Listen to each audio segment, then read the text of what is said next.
గెలిస్తే ఓ మంచి నాయకుడివవుతావు, ఓడితే మరొకరికి మార్గదర్శివవుతావు. సమస్త శక్తి మీలోనే ఉంది. అసమర్థులమని భావించకండి. మీరు ఏదైనా చేయగలరు, అన్నిటినీ సాధించగలరు.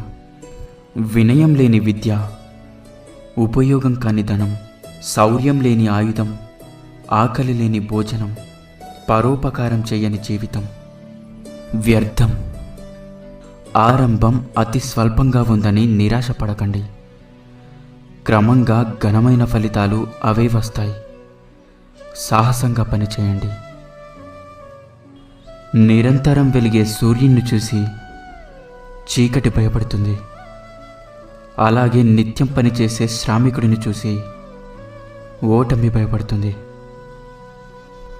ప్రేమ, నిజాయితీ, అలాగే పవిత్రత